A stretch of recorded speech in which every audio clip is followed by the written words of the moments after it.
Welcome to the City Center podcast from West Palm Beach. The following is Mayor Keith A. James' address as delivered during the State of the City breakfast, January 30th, 2025. And now, it is my distinct pleasure to introduce a dedicated leader who has played an instrumental role in shaping the city of West Palm Beach. Mayor Keith James has been a tireless advocate for our city, working to foster growth, enhance the quality of life, and ensure that West Palm Beach remains a vibrant and thriving community for residents, visitors, and businesses alike. Please join me in welcoming to the stage the Mayor of West Palm Beach, Keith James.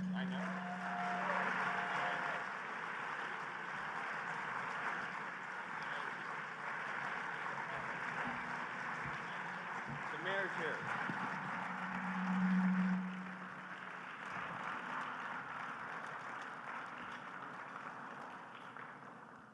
Good morning.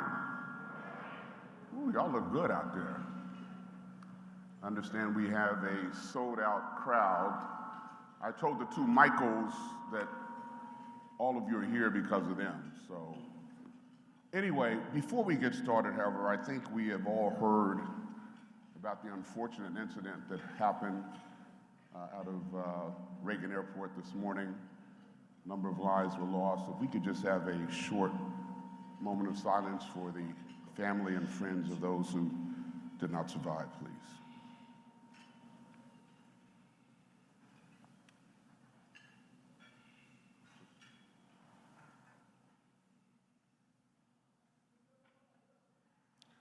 Thank you very much.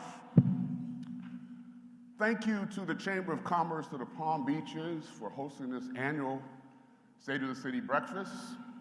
My sixth as mayor of this great city. 6 times we've met to review where we are and, more importantly, where we are headed. Thank your Chamber CEO, Michael Zeff, Chamber Board Chairman Michael Davis, and the entire Board of Directors of the Chamber of Commerce of the Palm Beaches. Since 1913, the Chamber has worked to advance our community's civic, economic, and commercial interests. West Palm Beach is indeed a better city because of your efforts. I want to extend my gratitude to all of today's sponsors, including the presenting sponsor, Good Samaritan Medical Center. Congratulations also to the Gunster Law Firm, their 100 years of providing legal services in West Palm Beach. Thank you for your lasting impact on our great city. A special thank you is also owed to all the servers working hard behind the scenes. Can you give them a round of applause, please?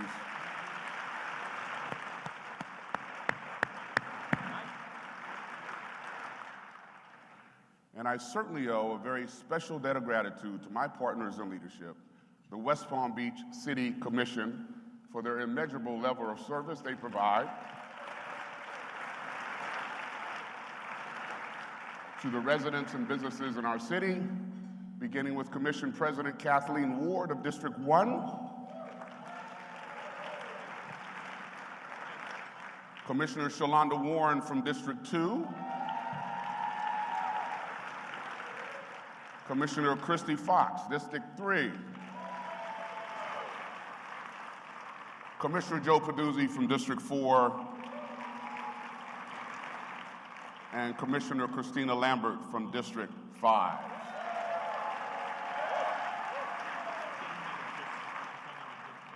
They all certainly deserve all of your applause and recognition.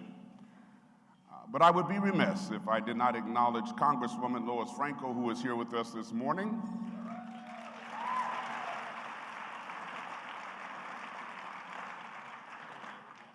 Lois is my political mentor. I would not be here if Lois hadn't made that phone call in December of 2010 saying that I should run for city commission. I tried my best to say no, but if you know Lois, you know she doesn't take no for an answer. But Lois, thank you for your life of service and dedication to the city. You were mayor, but you also have been a tremendous friend to the city doing your service in Washington, D.C. So thank you, Lois, for all that you do for the city.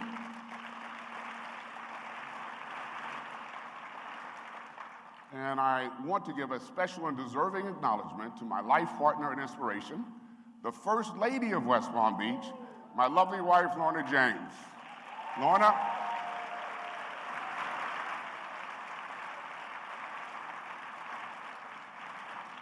She is being presented with a bouquet of flowers, which is a surprise. And I'm delighted to share that presenting those beautiful flowers is Camille, the owner of Camille's Flowers and Gifts.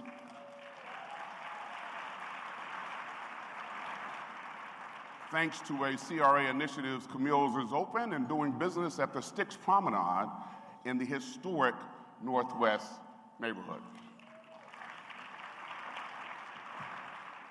And to the 1,800 employees of the city of West Palm Beach, thank you, thank you, thank you from the bottom of my heart for your hard work and dedication out on the front lines, delivering the services and help that people need every day.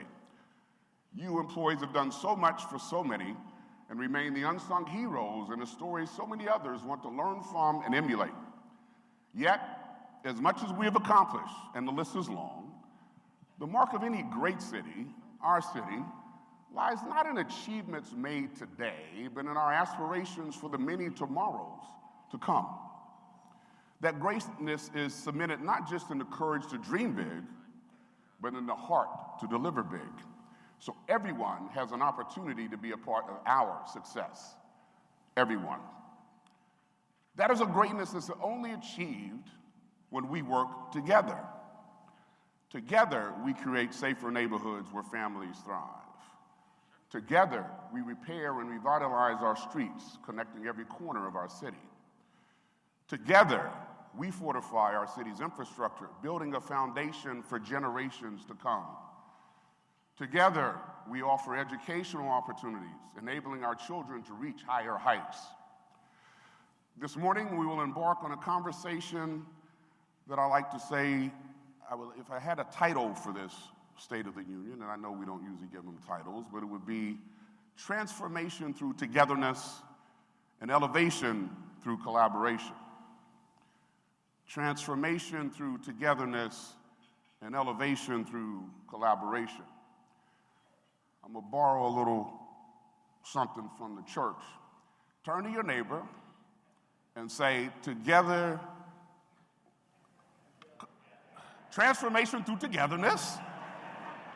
Okay, y'all got it. And elevation through collaboration.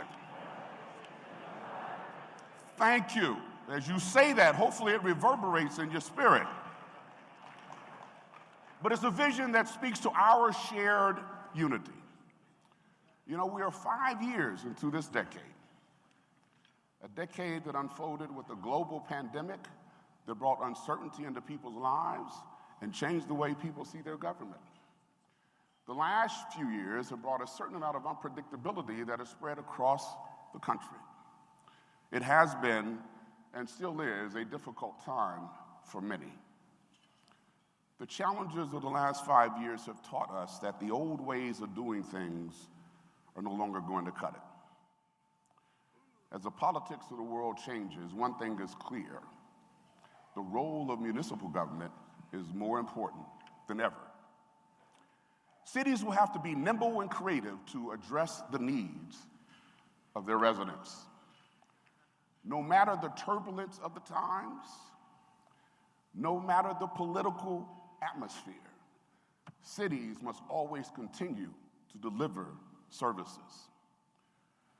Now, everyone in this room knows that the city of West Palm Beach has turned challenges and opportunities, and that we have experienced record-breaking years recently.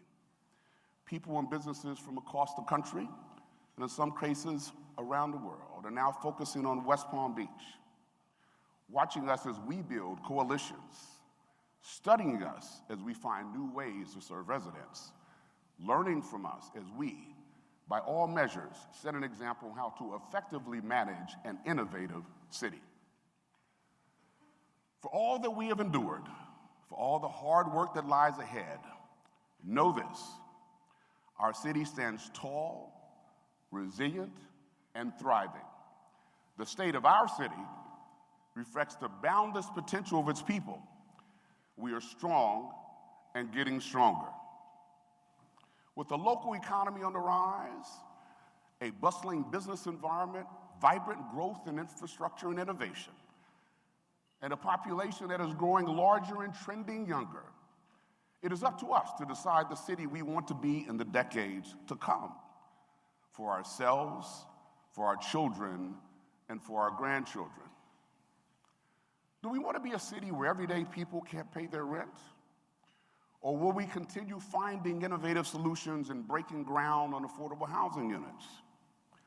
Do we want to be a city that sees its challenges as one-dimensional? Or will we continue to build coalitions and partnerships to pioneer new ways to solve problems for our residents?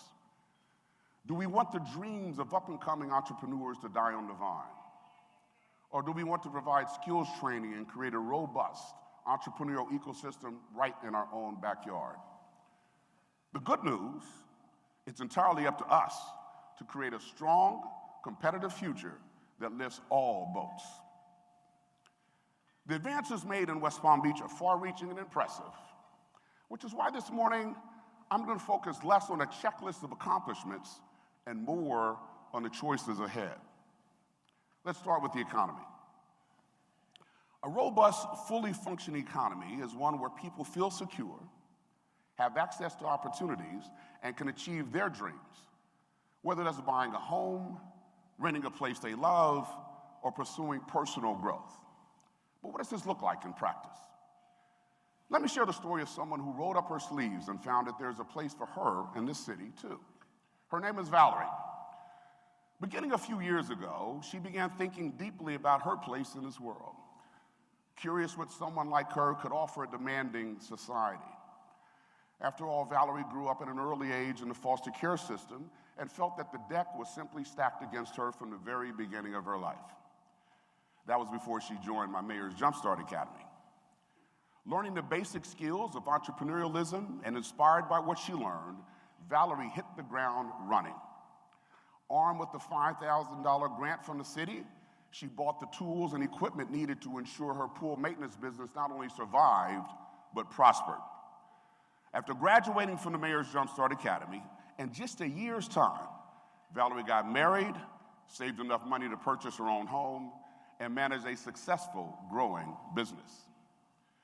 Valerie and other graduates of the Mayor's Jumpstart Academy exemplify the philosophy of paying it forward, coming back to mentor new cohorts who will pave the way for others.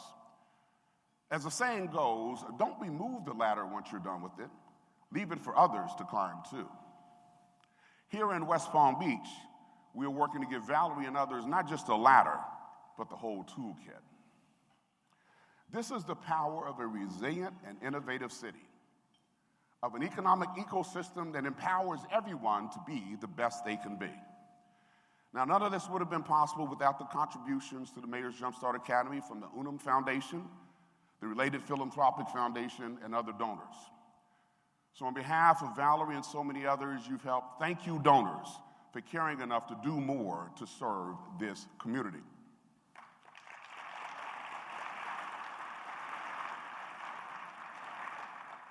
Stories like Valerie's remind me that economic opportunity begins with a strong foundation, whether that is skills training, support systems, or the resources to start a business. But there's another critical foundation to create an environment where people thrive. That's a place to call home. For too many families, the dream of stable housing feels out of reach. The need for affordable housing touches all corners of our country.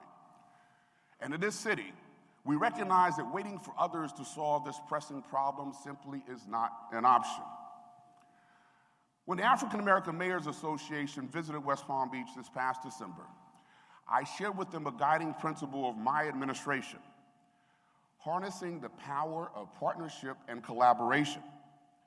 These are not just ideals. They are the foundation of my vision to drive transformative changes in our city and to create a community of opportunity for all. And that's no secret, when my administration has set some aggressive goals for the development of affordable and workforce housing. When I became mayor, I set a goal of 300 affordable and workforce housing units to be completed or under development in the ensuing 3 years. We quickly surpassed that goal in the first year. As a result, last year I raised the bar even higher. So I announced that by the end of my tenure as mayor in 2027, we would have 1,400 new affordable and workforce housing units either completed or under development. I'm proud to announce that we're on track to exceed that goal as well.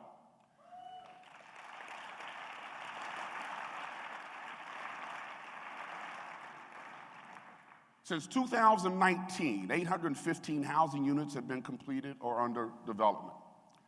In the 2024 calendar year alone, 263 units came under construction and 269 were in the pre-development stages. This progress reflects not only our commitment, but also the strength of our partnerships with the private sector. But it's even more than that. Each of those 815 units created since 2019 represents a family holding on to the basic desires that we all have. That we could tuck our children in at night knowing they are fed and clothed, that there is a roof over their head, and they are safe from harm. Our collaboration with the private sector has given us projects such as the Spruce and 8111 South Dixie, which broke ground last year. The Spruce, the single largest private investment in Northwood Village's history, is a groundbreaking development that will add 117 affordable and workforce housing units to our city. This transformative project is powered by an unprecedented, innovative, philanthropic funding model designed to redefine affordability and address our community's housing needs. And the 8111 South Dixie project will bring to life a site that has been vacant for over a decade by delivering 90 affordable and workforce housing units. These developments exemplify the power of dynamic public-private partnerships made possible through city-supported tools such as density bonuses, grant funding, tax increment financing, and other strategic incentives. By aligning resources and vision, we have created a framework that attracts private sector investment while advancing our shared commitment to progress. I want to extend my gratitude to our private sector partners for not only recognizing the potential of West Palm Beach, but also embracing our vision of transformative, inclusive growth.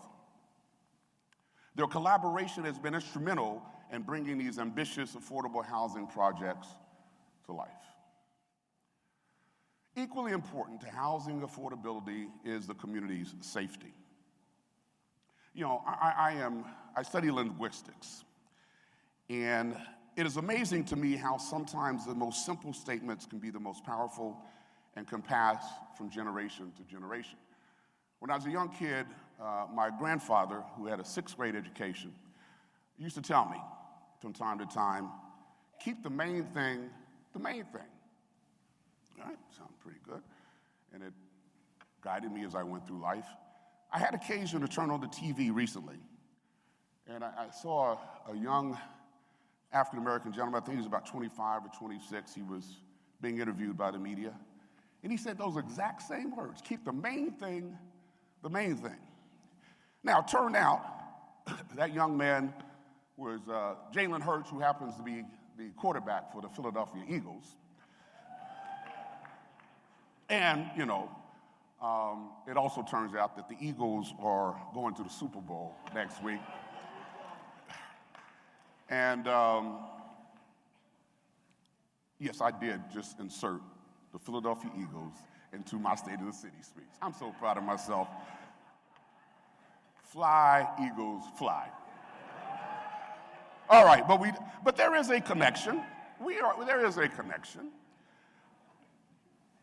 The statement, keeping the main thing the main thing, is exactly what I try to do as a mayor. So as you all know, since my first day as your mayor, I've stated that public safety is job number one.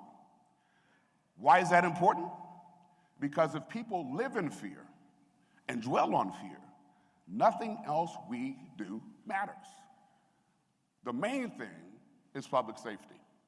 In West Palm Beach, we recognize that a safe environment encourages families to settle down, helps businesses flourish, and motivates a community to replace fear with freedom. My administration's commitment to public safety is unwavering, and the most recent public safety numbers bear that out. This past year, our city made significant strides, including a 12% decrease in overall crime. That isn't just a statistic. It represents safer neighborhoods for our families and our children. Our neighborhoods themselves are experiencing a drop in residential and commercial burglaries, a drop in auto burglaries and auto theft, and a decrease in weapons offenses. Violent crime continues to trend downward in our city as well. In 2023, we saw an 8.2% reduction in violent crime, and in 2024, we saw an impressive 14% reduction in violent crime. Additionally, you could clap for that. That's good news. To address quality of life concerns, our police department conducted 14 prostitution operations in 2024, resulting in 111 arrests. These trends are the direct result of the investment we are making in our public safety professionals. This past year, we approved a new contract with the Fraternal Order of Police that included 22% pay increases for officers, sergeants, and lieutenants,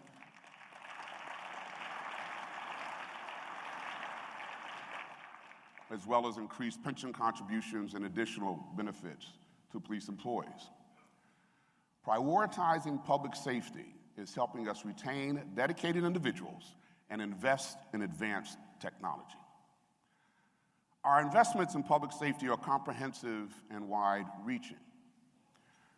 Our fire department responded to over 30,000 calls last year and transported over 13,000 patients to the hospital.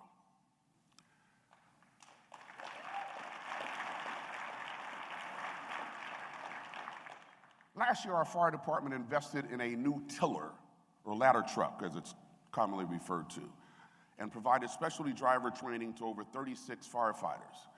You may have noticed this truck as you were walking in this morning. Housed at Fire Station 1 in our city's downtown, this state-of-the-art lifesaver has amazing navigation capabilities. It can even do a U-turn in a cul-de-sac. No other fire department in South Florida has a truck like this.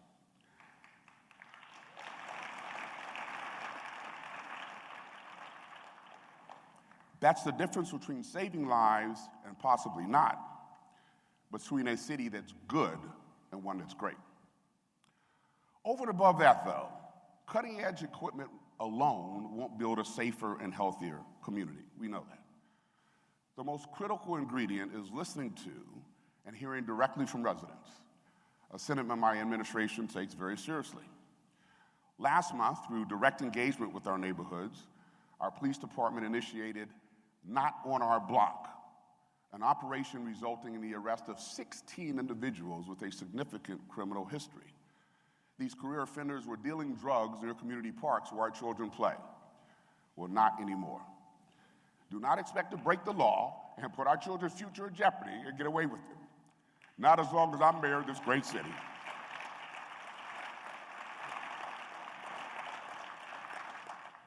Through community engagement and working together, we have made our neighborhoods safer.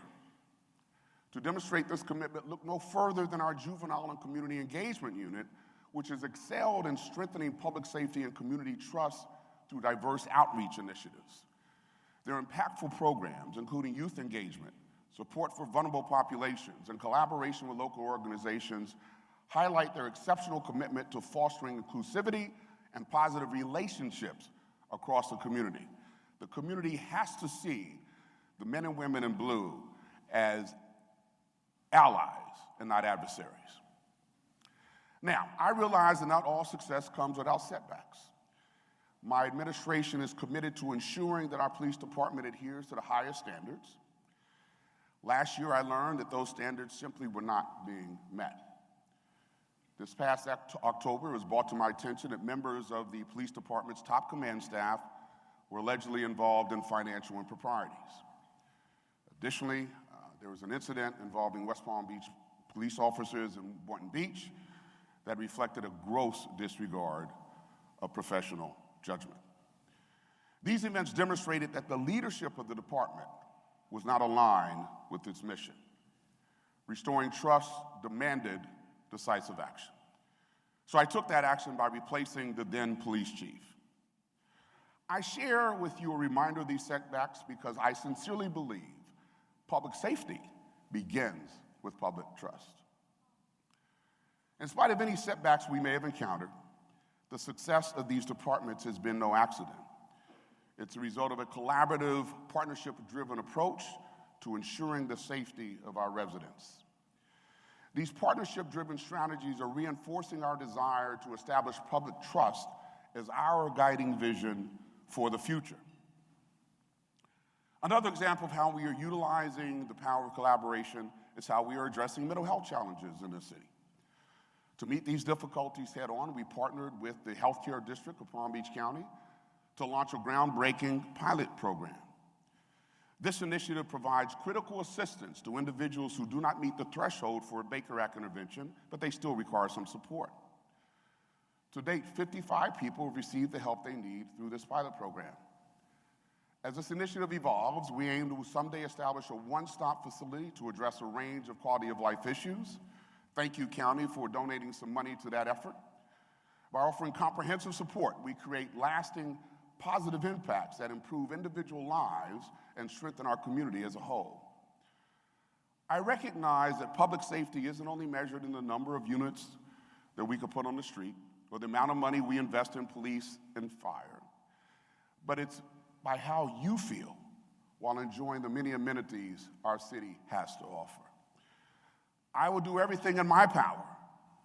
The city will do everything in its power to make sure that experience is joyful and fulfilling. Now, every day I see with my own eyes, and I hear directly from residents about homelessness.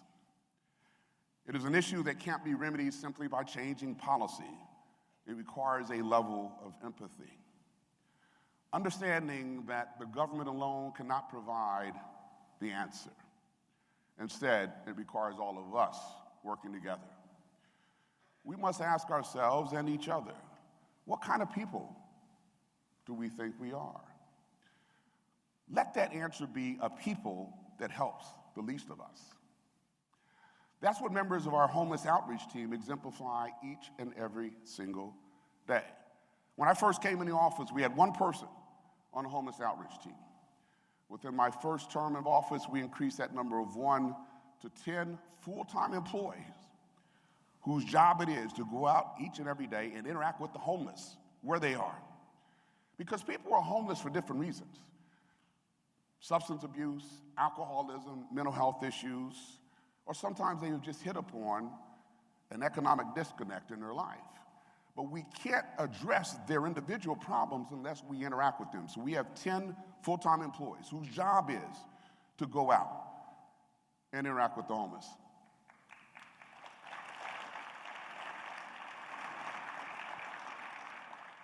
In the same way that we provided Valerie with the tools for her small business to succeed, we gave MJ a second chance to pursue an opportunity.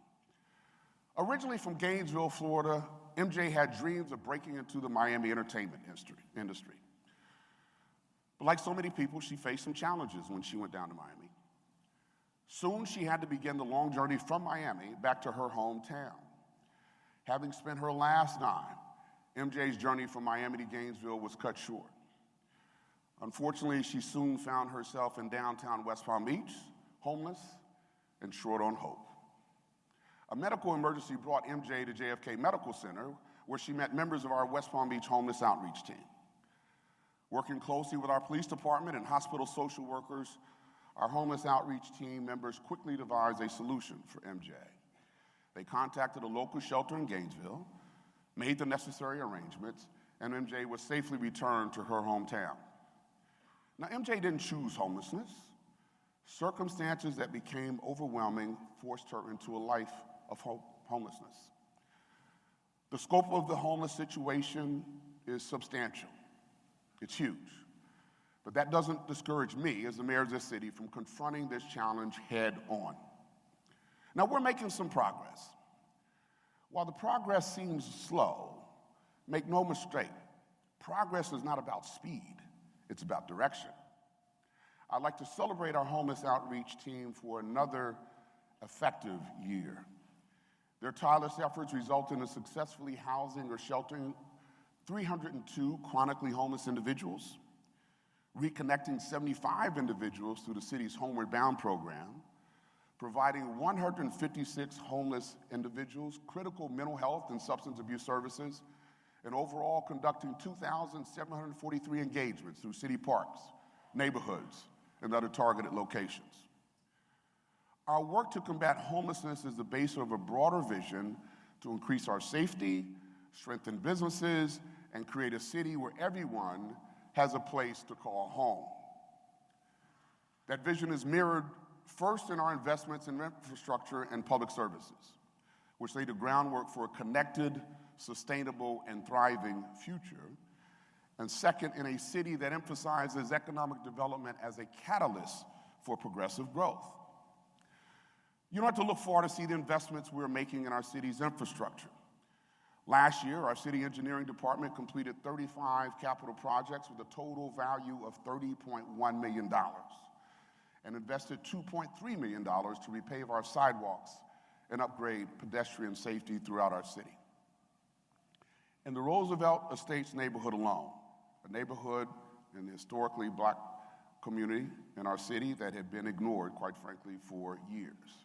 In that neighborhood alone, they received $4.8 million in infrastructure investments that included improvements to the sanitary sewer and drainage system, as well as road and sidewalk repaving with additional infrastructure improvements to come in 2025. That is inclusivity, ladies and gentlemen.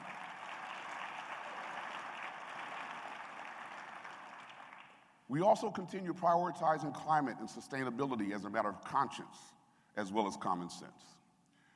Each day, literally 375 employees of the Public Utilities Department work to ensure the delivery of safe drinking water to our city residents and the customers we serve in the town of Palm Beach and South Palm Beach. And I'm pleased to announce that we've sourced water to supply our growing city and customers drinking water for the next 50 years. Yes? Some of y'all may be here and get thirsty. The Floridian Aquifer will serve as a new underground source of water for West Palm Beach. And with that achievement, we're investigating new water treatment possibilities for the city's water supply.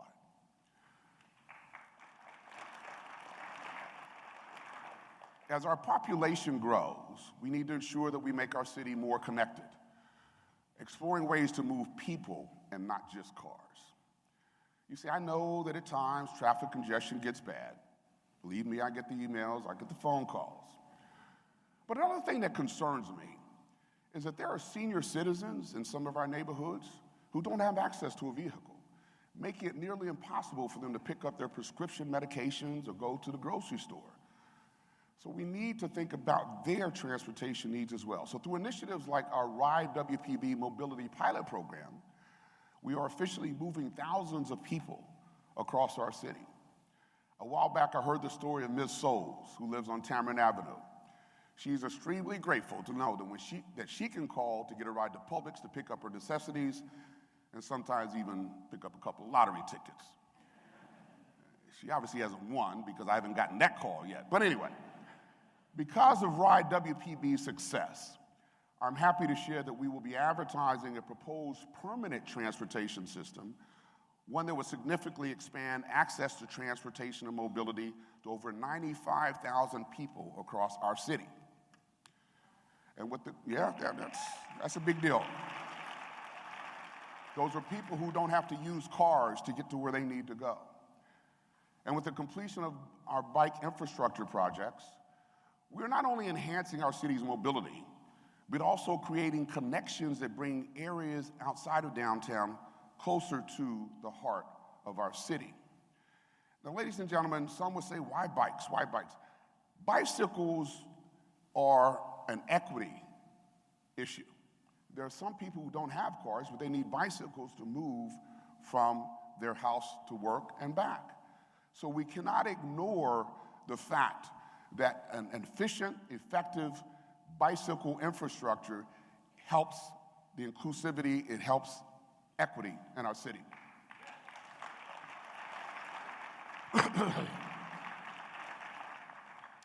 To ensure we are implementing the safest infrastructure possible that encourages more users, we are updating our bicycle and mobility plans.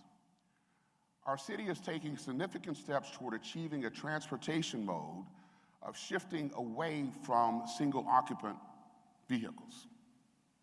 By prioritizing connectivity, we're creating a thriving, inclusive city with safe streets and enhanced mobility.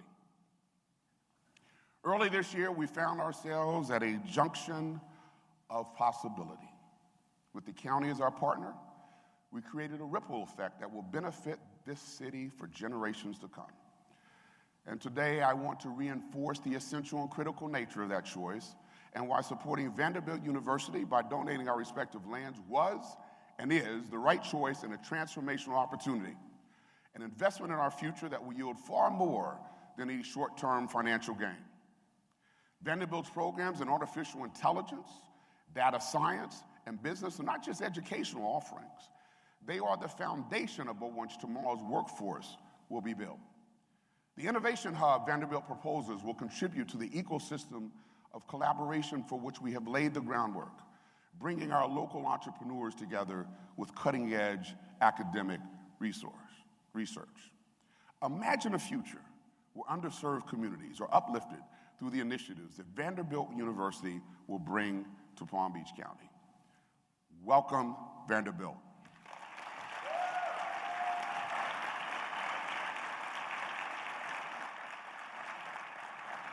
Consider the economic growth and the thriving workforce that will result from that partnership. But Vanderbilt isn't the only renowned institution with its eyes on our city. Cleveland Clinic will be the first nonprofit research hospital and the first new hospital in our downtown area in over a century. Cleveland Clinic's expansion into West Palm Beach will transform care for our community through a new hospital and outpatient clinic providing a broad range of specialties. Aiming to meet the present and future needs of our community, our philanthropic community is raising millions of dollars to invest in services for our children, a direct investment in the future. Let me give you a few examples. Take the Cox Science Center and Aquarium. Recently, the museum broke ground on a $115 million expansion with nearly $100 million raised through the private sector. The project will double the size of the campus and expand student engagement from 150,000 to 350,000, 70% of those being minority population and 50% of those being Title I students, reflecting a bold commitment to STEM education and equity in our city.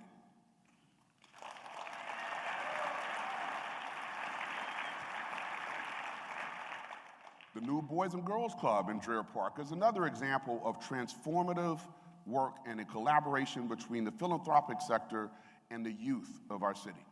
To be built on city-designated land, the $13 million project will serve approximately 800 children a year, ages 6 to 18. Remarkably, 100% of that $13 million was raised through charitable donations. The facility will provide academic support by certified teachers, mental health and hunger relief programs, as well as career readiness programming. And their location provides for extraordinary opportunities with the Cox Science Center for STEM programming and teen employment opportunities. Then there's the park, our former municipal golf course. The foundation that was established in connection with the park raised over $55 million to build a world-class golf course.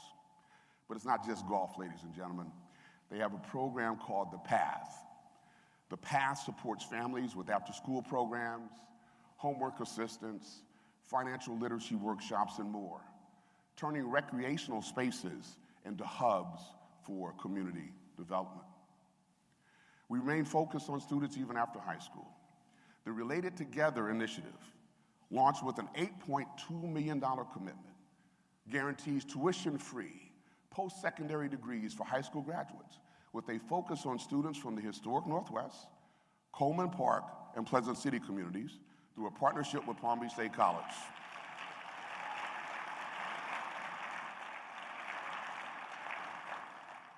Complementing this effort, the Emerging Scholars Summer Academy engaged over 250 middle and high school students in planning their educational paths, fostering a sense of belonging and preparing them for high-wage and high-demand careers. These efforts showcase the power of collaboration, innovation, and investment in our community. And I guarantee you that of all those donors, I'm sure many of you are here in this room for any of those projects I just identified. You didn't do it for your kids or your grandkids. You invested in the future of the children in the city for generations to come. And I thank you.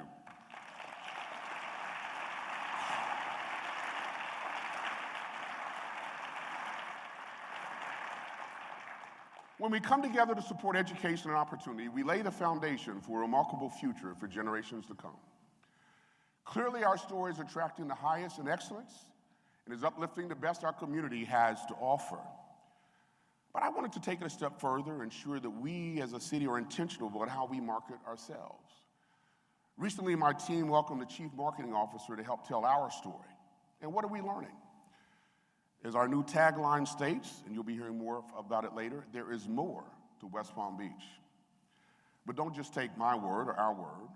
This month, it was announced that West Palm Beach is a top winner in the prestigious 2025 TripAdvisor Traveler's Choice Best of the Best Awards for Destinations.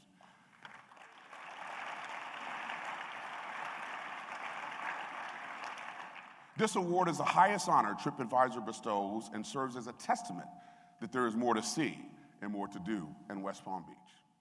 Our city offers exceptional experiences to every visitor, and that recognition underscores the unique charm and vibrant spirit that makes our city a top destination for travelers from around the world. But it's not just visitors who are telling our story. The public art popping up around our city is also telling our story. Take Fred Eversley's incredible work, Portals, for example. Located in Julian Abel Park, Portals creates a dynamic intersection between history and art, embodying the weight of the past while envisioning the possibility of tomorrow. This installation, accomplished through collaboration with the public and private sector, pays homage to the architect Julian Abel, an African-American architect who designed the first Church of Christ scientist. But because he was black, he couldn't put his name on the plans. Nearly a century later, Portals breathes new life into this historic site, honoring the past, but points us steadfastly toward a bright future. As our city grows, we have unique opportunities to work with our private sector partners to broaden public access to the arts and attract more internationally recognized artists.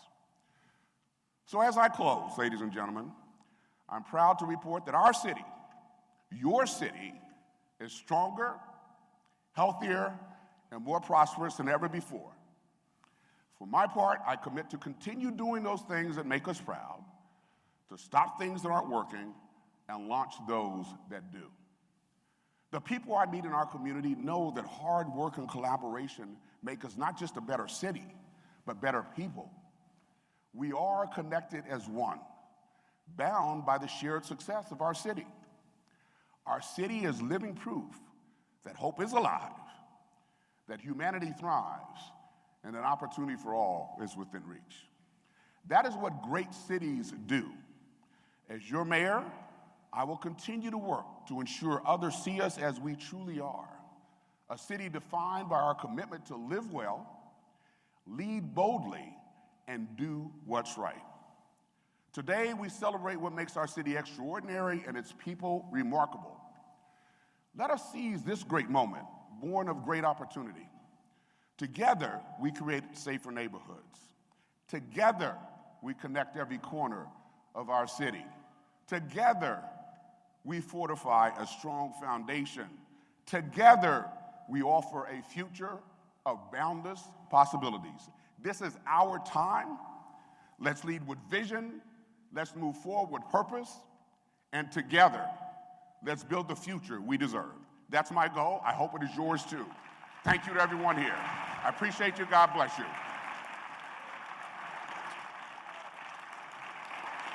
Thank you.